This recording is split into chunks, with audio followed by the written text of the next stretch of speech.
My top priority for this visit is to push for greater economic engagement, particularly through trade and investment between the Philippines and the United States.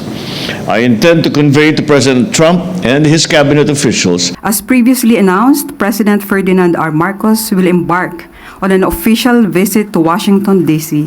from July 20 to July 22, 2025, upon the invitation of U.S. President Donald Trump.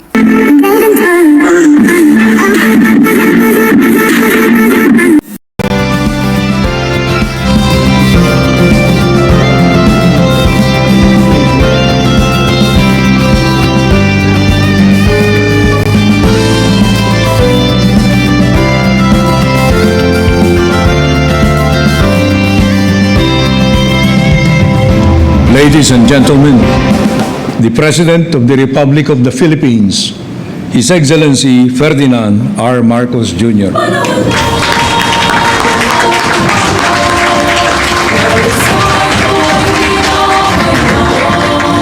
Thank you, Chief Luke, Executive Secretary, for your introduction. Please take your seat. The AFP Chief of Staff, General Romeo Browner, and the major service commanders, Philippine National Police Chief General Nick Torre, Philippine Coast Guard Commandant Admiral Ronnie Gavan, my fellow workers in government, ladies and gentlemen, good morning. Good morning. Good morning. And for today, I leave for an official visit to Washington, D.C. upon the invitation of the President of the United States, Donald Trump.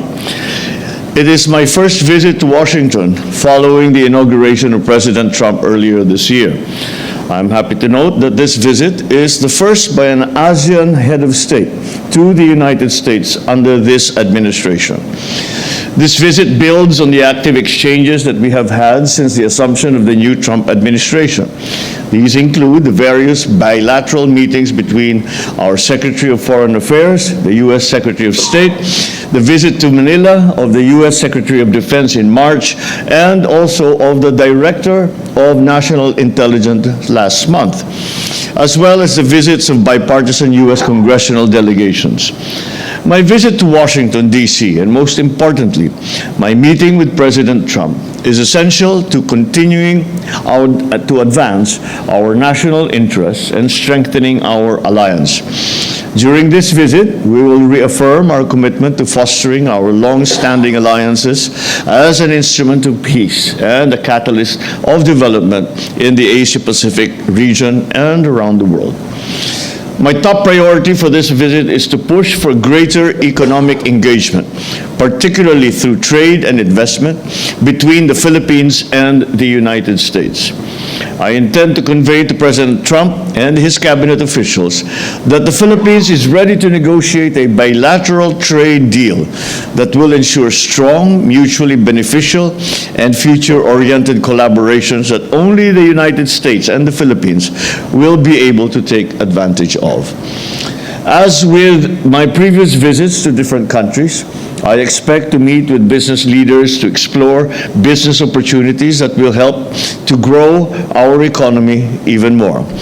And as you will notice, in the attendance of the cabinet secretaries here today, our cabinet secretaries for defense and the economic team as well are not here simply because they are already there and have been there for a few days to prepare the groundwork for the work that we are doing whilst I am actually there.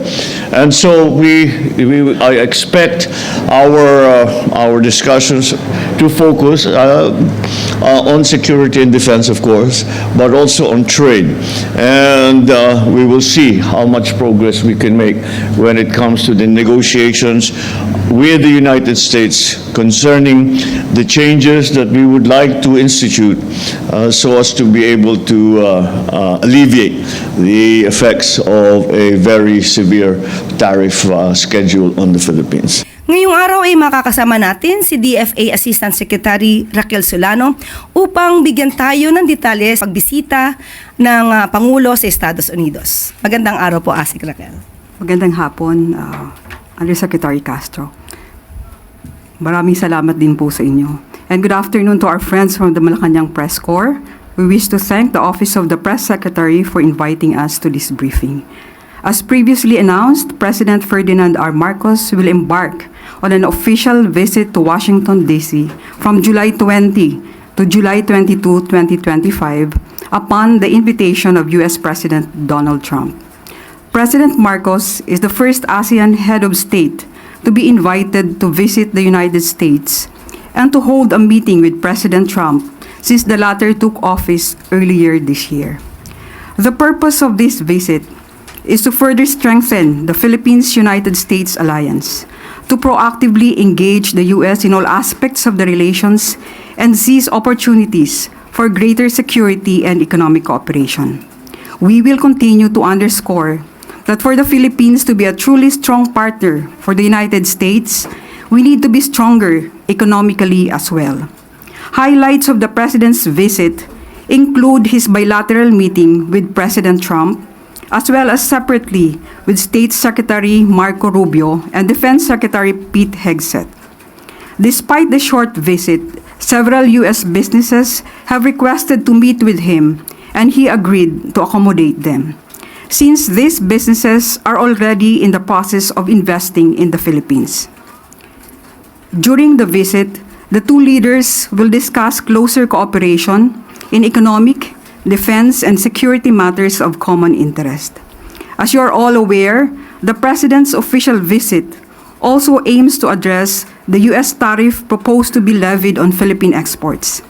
The two presidents are also expected to discuss regional and international issues of common concern and how to further strengthen people-to-people ties.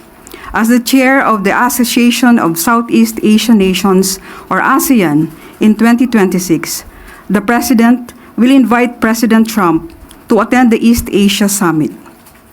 Coincidentally, our two countries will mark 80 years of our diplomatic relations and 75 years of the alliance next year, and it will be an auspicious time for President Trump to come to Manila. The President's visit will be a brief one, with a very tight schedule. Following is a rundown of his meetings and engagements. The President will arrive in Washington, D.C. in the afternoon of the 20th, and immediately will be briefed by his cabinet secretaries on the agenda for the meetings. The cabinet secretaries include Secretary of Foreign Affairs Maria Teresa Lazaro, Secretary of National Defense Gilberto Chodoro Jr., Secretary of Trade and Investments Cristina Roque, the National Security Advisor Eduardo Año, Acting PCO Secretary Dave Gomez, Special Assistant to the President for Investment and Economic Affairs Frederick Go, and of course, Ambassador Jose Manuel Romualdez. On the 21st, the President will meet with State Secretary Rubio and Defense Secretary Pete Hegseth. In the morning of the 22nd, the President will meet with the U.S. President at the White House. The President's visit will wrap up his U.S. trip with a kapihan with the media in the afternoon before he leaves for Manila. Friends, ladies and gentlemen, I'm now ready to take your questions. Thank you. Maricel Halili, TV5. Magandang umaga po, Asek. Asek, of course, we expect na pag-uusapan nga po yung U.S. tariff, but what does the President aim to achieve with the conversation with the U.S. President? Well, right now, there is a team, a group of Philippine trade officials who are in Washington, D.C., and they're conducting these negotiations.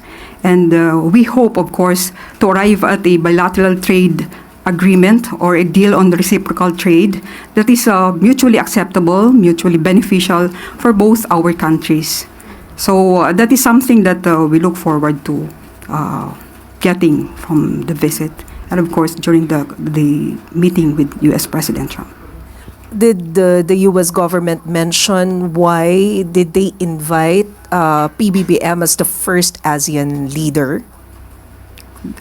Well, there was no information, but I would surmise that since we have a long-standing treaty alliance with the United States and we have special history with the U.S., that is something that is not totally surprising. So I would think that the invitation for the president to visit is an affirmation of the regard that the United States has for the Philippines.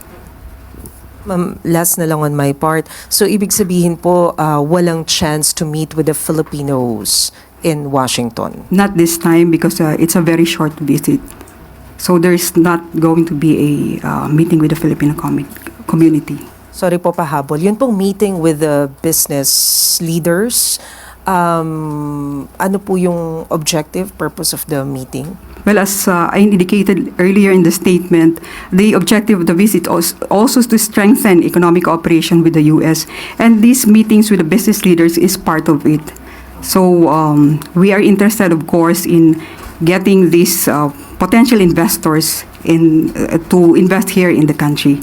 And actually, these companies that I mentioned earlier are already in the process of investing in the Philippines. Ivan Marina, GMA 7.